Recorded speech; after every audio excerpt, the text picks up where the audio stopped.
সরকার ক্ষমতায় থাকতে পারে নাই। আমরা শেখ হাসিনাকেও বলেছিলাম সংখ্যালঘু নির্যাতন করলে বাংলাদেশে ক্ষমতায় থাকতে পারবেন না। তিনি বাংলাদেশে ক্ষমতায় থাকতে পারে নাই, কিন্তু ঘোষণা করে করে আজকে শেখ হাসিনাকে ফেলে সুপার দিয়েছেন। কিন্তু চোখ বন্ধ করলে আমরা ছবি দেখতে পাই। শেখ হাসিনার থেকেও সবচেয়ে বড় সাংবাদিক এই সরকার একটি ব্যর্থ সরকার।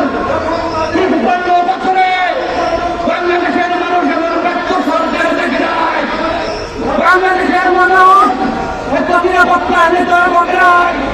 সংখ্যালঘু সংগঠনের উপরে দাপন প্রতিষ্ঠিত হয় না, ব্যবসা বাণিজ্য নষ্ট হয় নাই, অর্থনীতি নষ্ট হয় নাই।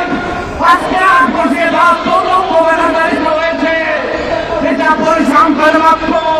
কিন্তু দরিদ্রের সংখ্যা আমি মনে করি ১ থেকে ২ কোটি। বন্ধুরা আমার, এই সরকার সংখ্যালঘু সম্প্রদায়কে এদেশ থেকে সংগ্রহ করেন যে প্রার্থীরা করছে। বন্ধুরা তারাই বাড়ি মারা যায়, সারা বাংলাদেশে অত্যাচার নির্যাতনে তারা নিজস্ব ভূমিকা পালন করেছে।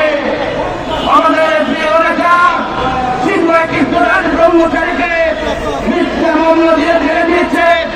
যখন তিনি জেল থেকে সামান্য সত্যের পর থেকে জামিন পেয়েছেন, তখন তাকে আরো ৪টো মামলা দিয়ে তাকে কারাদণ্ড রয়েছে। আমি সনাতনী সম্প্রদায় শান্তিতে বিশ্বাস করি, কিন্তু মনে রাখবেন আমাদের যে সাধারণ মানুষের যে আন্দোলন, যে কোনো আন্দোলন আজকে রাজপথে চলছে, আমাদের দরিদ্রদের ভাগ ভেঙে যায়, রাজপথে না। আগামী দিনের এই আন্দোলন হবে মাত্রা ইউনুস এবং যমুনা মঙ্গলামার।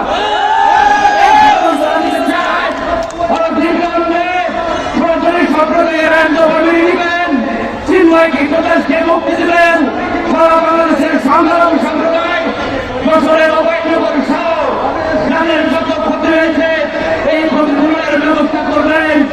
না হবে আপনি যে পদত্যাগের কথা ভাবছেন, আমরা মনে করি এটাই স্বাধীন। আপনি এদেশের বাংলাদেশের ১৯ কোটি মানুষ খুশি হবে। আপনি ব্যর্থতার পরীক্ষা দিয়েছেন, আপনি পদত্যাগ করে নির্বাচন দিয়ে গণতান্ত্রিক সরকারের আগে ক্ষমতা চালুন।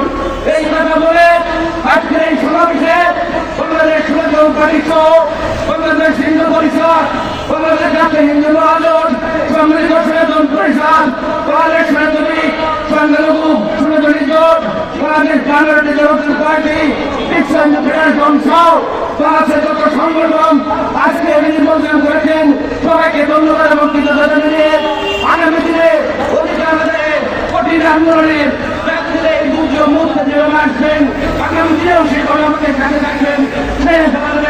সবাইকে ধন্যবাদ এবং কৃতজ্ঞতা জানাচ্ছেন।